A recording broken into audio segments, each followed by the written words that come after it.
Hi, everybody. This is Rene reporting for iMore and Android Central today, and we are talking to Nate Weiner from formerly Read It Later and now Pocket. Congratulations, Nate. Thanks, guys. Can you tell us a little bit, just maybe briefly, the history of Read It Later and why you decided to make this change? Sure. So Read It Later was something I started about 4.5 years ago, near the end of 2007. It started just as a Firefox extension, and over the last couple of years, it's just grown into a much wider platform. It's moved from Firefox to iPhone, and then iPad, and then Android. And today, we've released updates to all of those platforms today. Is it fair to say that Read It Later was almost becoming like a cross-platform infrastructure for time shifting your content? Yeah, I mean it's effectively that's the big draw here. The idea is that we take it so that you can take any piece of content, no matter where you are or wherever you discover it, and make that thing available on any other device or at any other time. Our users, one of the biggest ways people use stuff is, if you come across something during the middle of the day at work, quite often you're not able to view it right then and there. And a lot of people shift that thing to, say a tablet at home, which is a lot more comfortable experience, just putting your feet up and reading at home around prime time.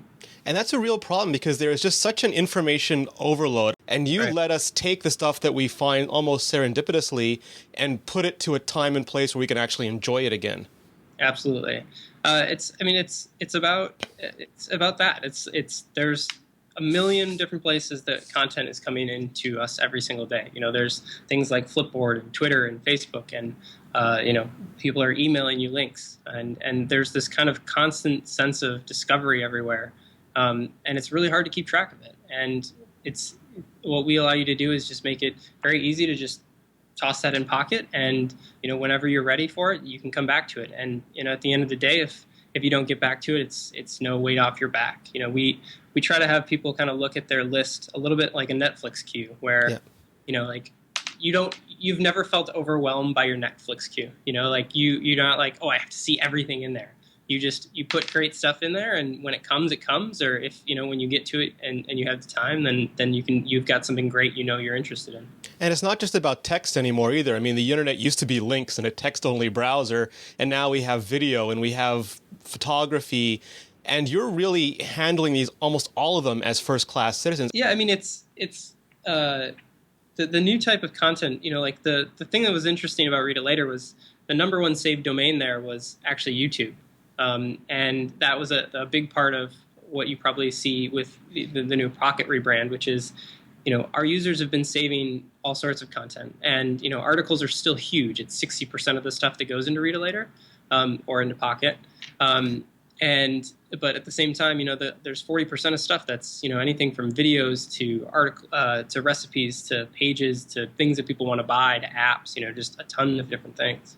And you're doing it also in a cross-platform way. And what we find at Mobile Nations is, maybe someone has an Android phone and an iPad, or maybe someone has an iPhone, but they have an Android phone as well. They double wielders, or they have an Android tablet. And previously, they didn't have a good way to manage this stuff cross-platform.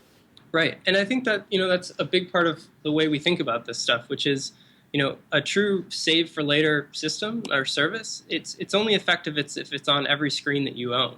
If you have some sort of device or some sort of screen or some sort of place that you can't access that content, then it's not really worth it to you. So we want to make sure that no matter where you are or where you go, that you can reach the stuff you saved. So how much heavy lifting is it for you to make it so easy for us? Like I know, like the iOS one, people have said, iOS is definitely a monster, but it's a monster, But when you start going into all these other screens and the different Android devices and different categories of devices, how much work is that? I was looking to see if we could find. We have this. Somebody asked us a similar question earlier this week, and all we did was just send them a picture of.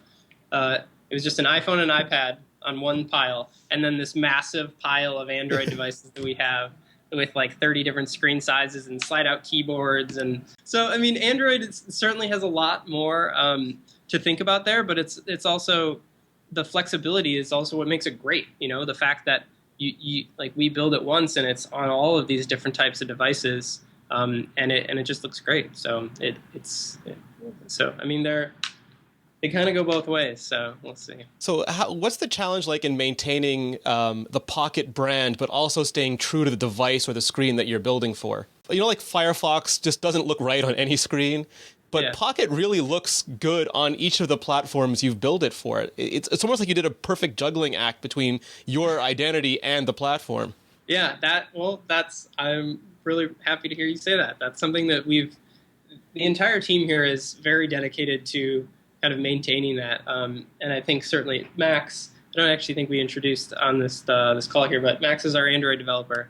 And a number of us are iOS users, and Max is the guy that normally kind of whips everybody into shape whenever we start going down iOS land. So, I mean, in the end, like, it's really important to us that we have identity, and I think there are certain ways that you can sprinkle your branding throughout these apps, but it's more important that, you know, when a user opens up that app on whatever device they're on, that it respects the conventions, so they understand, like, you know, they know where to look for something, you know, and clicking on or tapping on edit in one place, maybe, over here for iOS, but over here for Android. And if we just go over here just because, you know, it's just easier for us to code it once, then all these other people aren't going to totally understand where that stuff is. So it's important to us to make sure that every platform it respects their conventions. Max, was there certain Android devices you targeted, certain hero devices, or did you try to make it as broad as possible? I think with Android, there's just such a, like, when I think about it, it just feels like there's an infinite range. And like when I sit and I'm like working on a layout or just like coding in general, I have this kind of sense of this just has to work no matter what way it ends up, and not try to necessarily think in specific sizes or dimensions. Just kind of think, what is this going to look like if it's really small? What's this going to look like if it's landscape? What's it going to look like if it's portrait? What's it going to look like if it's really big? And and after a while of doing Android development, I think something happens in your brain where you just look at this a little bit differently, and you just kind of see it as in, not so much as what is this exactly going to look like, as much as like here is kind of the essence of what it should be, and let the kind of device it falls on kind of let it naturally fall into place a little bit. It's almost like Zen cattle herding. A little bit, yeah. It's I don't know. It just takes some time, but it's just something I think you just get used to with it. But the other big news is that you went 100% totally free to the end user with this launch. Yeah. How big a decision was that for you?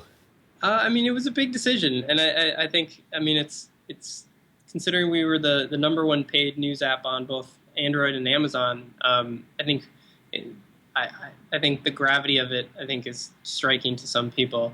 It was something that we decided on and realized we needed to do, about a year ago, which was move to a different business model. It's just because paid apps just don't really work for a service like ours.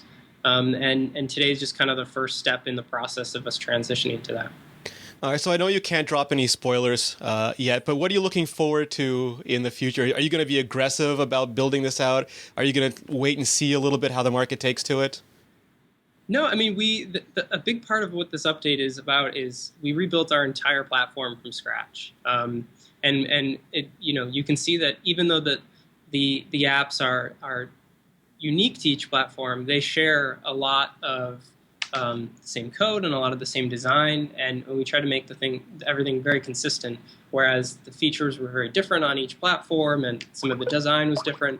And we have a very long list of things we want to get done, and today we finally get to start doing them. So this new platform kind of allows us to move really fast. So we're looking forward to actually just getting back to work.